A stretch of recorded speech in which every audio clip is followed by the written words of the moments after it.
This is the only 2884 or Yellowstone type locomotive on my list. What is it? At number 5 on my list, we have the Southern Pacific AC-9s, more commonly known as reverse cab forwards.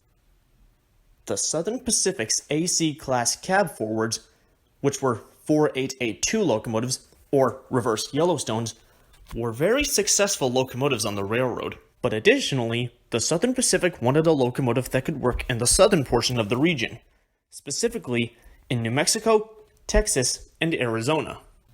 In 1939, the Southern Pacific ordered 12 2884s classified as AC-9s from Lima Locomotive Works, numbered 3800 through 3812. The AC-9s originally burned coal, but were converted to oil in the 1950s, making them cleaner locomotives to operate, and also increased their route availability. In addition, each locomotive weighed 453 tons. In addition, these locomotives could produce a tractive effort of 123,000 pounds. As intended, the AC-9s were used to haul freight trains in New Mexico, Texas, and Arizona. They were later transferred to the Southern Pacific's Modoc line in 1953 as diesel started taking over that section of the Southern Pacific system. But eventually, the deadline came and went, and by 1956, all 11 locomotives had been withdrawn from service and sadly scrapped. I definitely agree with other YouTubers on why these things should be preserved, not just because of the skyline casing and the streamlined cowcatcher that I forgot to mention earlier.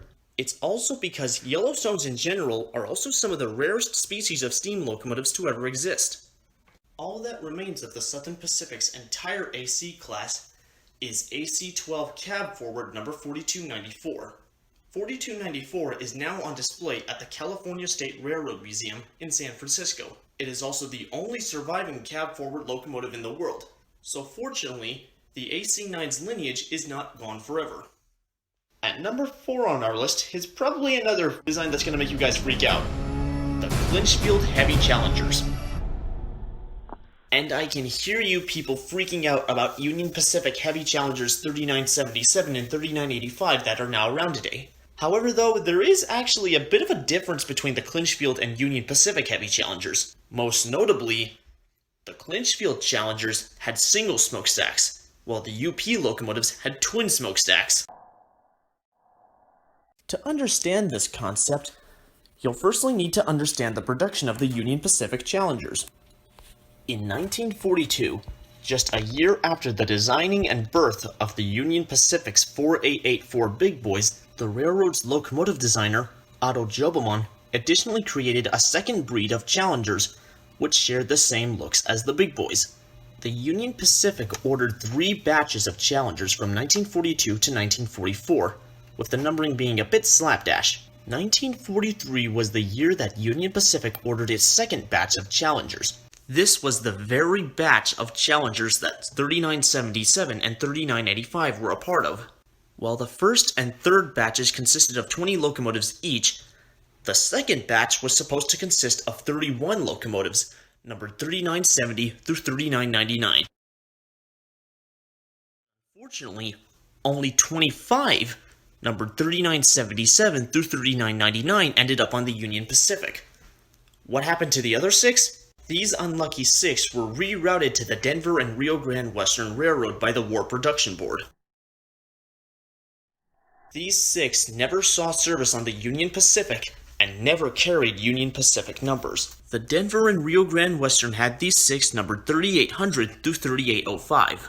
After the Second World War, the Denver and Rio Grande returned its heavy Challengers to the Union Pacific. The 6 heavy Challengers were then sold to the Clinchfield Railroad in 1947 by the Defense Plant Corporation. The 6 heavy Challengers were then renumbered to 670 through 675 by the Clinchfield. Classification also changed. They were originally classified as L97s when working on the DNRG, while the Clinchfield reclassified them as E3s shortly after their arrival. Like their Union Pacific counterparts, the DNRG, later Clinchfield Heavy Challengers, were used to haul freight trains, but they never saw service on passenger trains and were never given special liveries. In addition, their Union Pacific counterparts also outlasted them in service. All 6 of the Clinchfield Heavy Challengers had been withdrawn by 1953, while the last Union Pacific Challenger was not retired until the early 1960s. And although 2 Union Pacific Heavy Challengers, 3977 and 3985, survived beyond the days of steam, later that same year of 1953, all 6 of the Clinchfield Heavy Challengers had been cut up. Their legacy was temporarily resurfaced in 1992 when Heavy Challenger 3985 masqueraded as a Clinchfield Heavy Challenger and ran excursions on the former Clinchfield system. 3985 was specifically renumbered to 676, which would have been the next member if production had continued. And I'm very certain that no one cares about the 3985's twin smokestacks. Starring on the number 3 spot on my list, we have the Pennsylvania Q2s. Upon completing construction of their S1 6446 in 1939, the Pennsylvania Railroad entered an era known as the duplex era. Articulated steam locomotives have 2 sets of driving wheels on an articulated frame, while duplexes have 2 sets of driving wheels on a rigid frame. However, though, the Pennsylvania's duplexes were not that successful for the most part. The one-of-a-kind Q1, a 4644, had its rear cylinders tucked against the firebox, which limited the firebox size and also got in the way of maintenance. It also caused the cylinders to be warmer than expected. The 5500 class T1s, which were 4444s, suffered pretty badly from wheel slip, not only due to poor weight distribution, but also because of the finicky nature of the poppet valve gear. And then there was the enormous but also infamous S1. The S1 was so big that it could only operate safely on the Pennsylvania's main line between Chicago and Crestline, Ohio. Tunnels and bridges were also undersized for the locomotive too. And I'm very certain that it would not have an easy time squeezing on turntables too. It also suffered badly from wheel slippage due to poor weight distribution. And because of that, despite being a 6446, it was as weak as a Berkshire. But the duplex era was not a complete failure, thankfully. The prototype T1s, number 6110 and 6111, proved themselves to be successful and good locomotives thanks to not having poppet valve gear. And then in 1944, the best of the Pennsylvania's duplexes, the Q2s, emerged. They constructed a prototype locomotive in 1944, and then an additional 25 the following year. Thanks to the addition of their massive coast-to-coast tenders, the Q2s weighed 475 tons each and possessed 69-inch diameter driving wheels.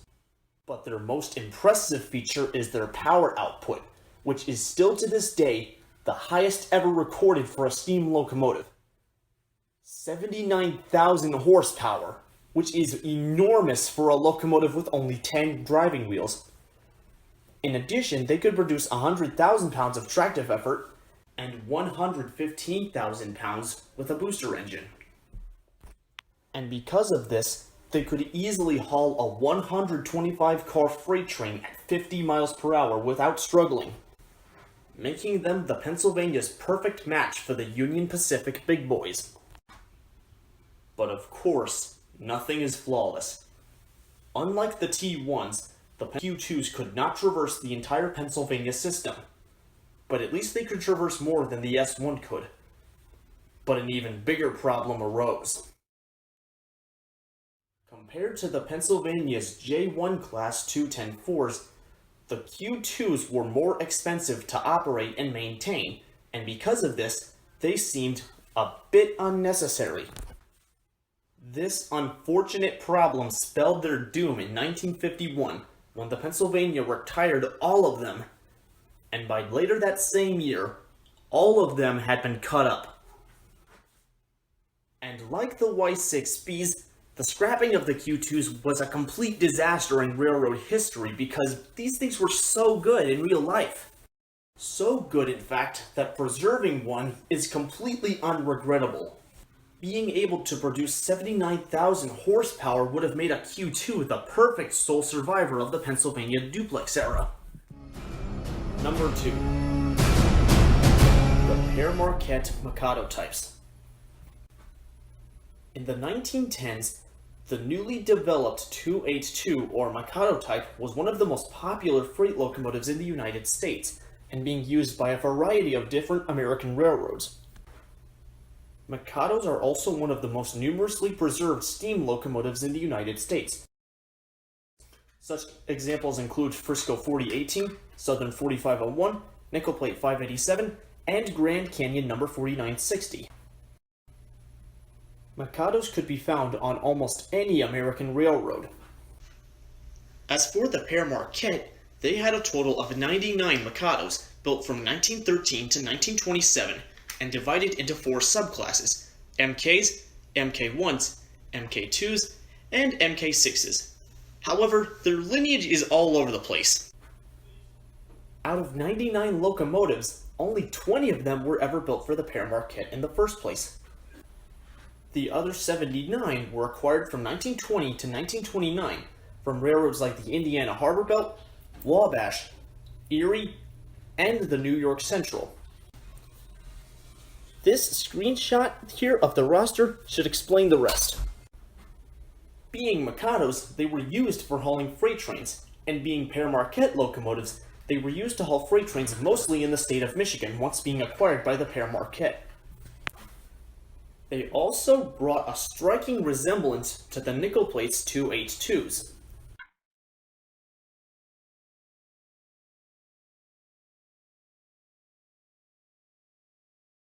This made them one of 2 species of Père Marquette steam locomotives to ever resemble their nickel plate counterparts. The other being the railroad's Class N through N2 Berkshires, which almost identically resembled the nickel plate's Berkshires.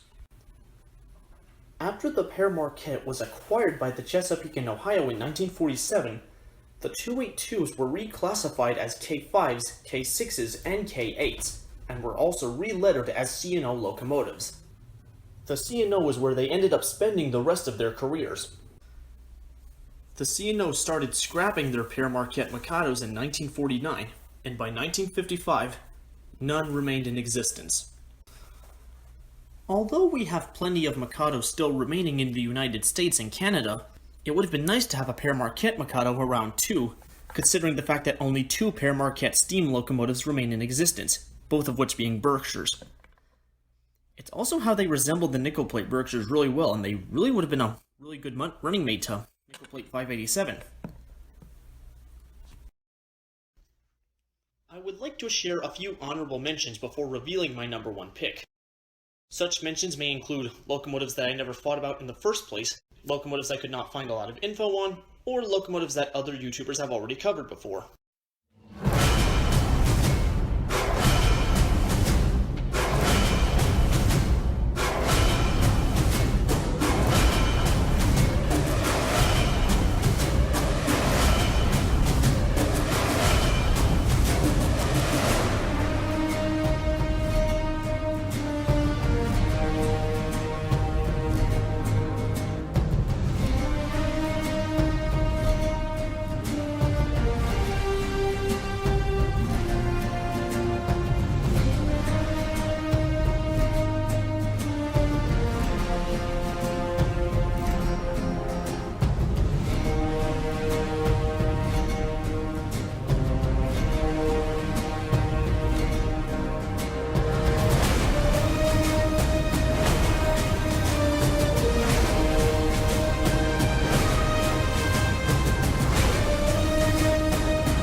Here's my number 1 pick on my list of top 10 extinct American steam locomotives.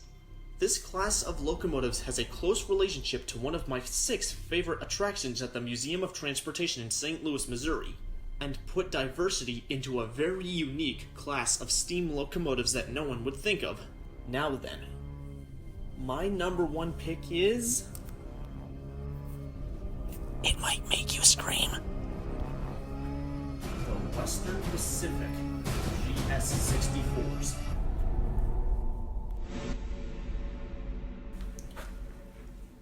And even before I made this pick, I could hear you Southern Pacific fans screaming across the entire globe.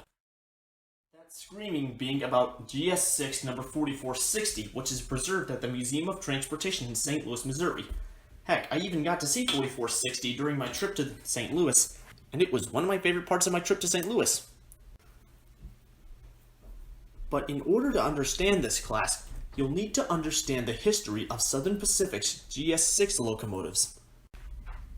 In 1943, the Southern Pacific Railroad decided to expand their roster of GS-class locomotives by purchasing an additional 16 locomotives from Lima Locomotive Works. These locomotives were to be known as GS6s and be numbered 4460 through 4475, basically carrying where the GS5s left off. They were going to be used for the same purpose as the previous GS Northerns, that being hauling the daylight passenger trains as their main use. But unlike the previous 5 batches of GS Northerns, production of the GS6s did not go as planned. Heck, it went seriously out of plan. While the locomotives were being designed, the War Production Board declared that streamlined locomotives were not necessary and would not help in moving wartime supplies. Because of this, the Southern Pacific was forced to redesign these locomotives. The resulting locomotives would later be nicknamed Black Daylights, Forgotten Daylights, and War Babies. This was because the GS6s never carried the side skirting and were never painted in the daylight colors. Instead, they were painted in the Southern Pacific's War Baby liveries. The GS6s were basically GS2s, but a bit newer, lacked the side skirting as well as the colorful paint job. They also never hauled the daylight passenger trains at all. They were instead put to use on regular freight and passenger trains across the Southern Pacific system.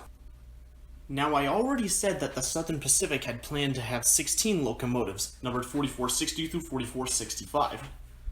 But while they were under construction, the War Production Board intervened again.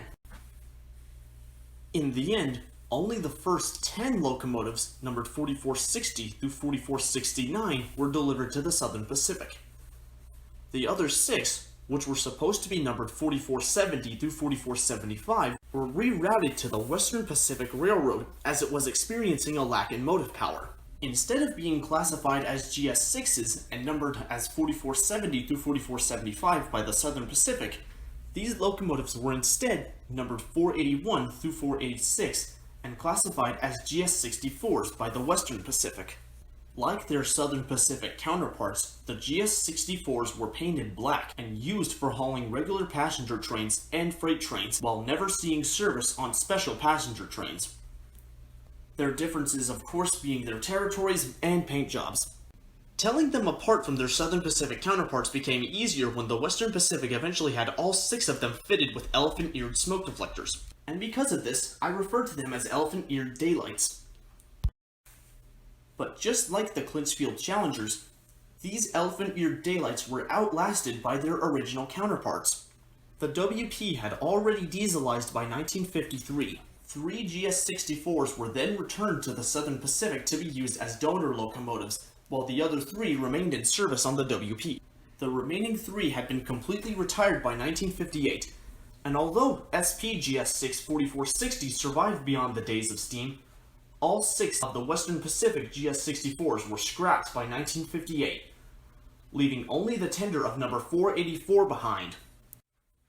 Today, the tender of number 484 is on display at the Western Pacific Railroad Museum in Portola, California, in a very rough spot, I must say. Even though we have a few elephant-eared locomotives in the United States, a GS64 would have been a nice addition. I became very interested in these locomotives ever since I started studying 4460 and the GS6s prior to my St. Louis trip. My interest in these locomotives eventually overwhelmed any other extinct American steam locomotive. The style of how they stood out from their SP counterparts, thanks to those elephant-eared smoke deflectors, and the diversity they put into a very unique class of American steam locomotives, that being the Southern Pacific GS class locomotives. And because these locomotives can easily be recreated thanks to that one surviving tender and SP-4460, are the very reason that the GS-64s were my #1 pick on my list of top 10 extinct American steam locomotives.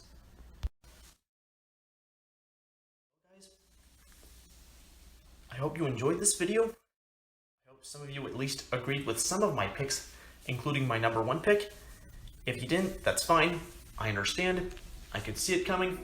I will clarify again that this idea was not stolen from other YouTubers, but rather inspired from other YouTubers. If you did enjoy this video, feel free to subscribe and turn on the notification bell so that way you won't miss any future uploads. And in the meantime, I will see you next time. Peace out, everybody.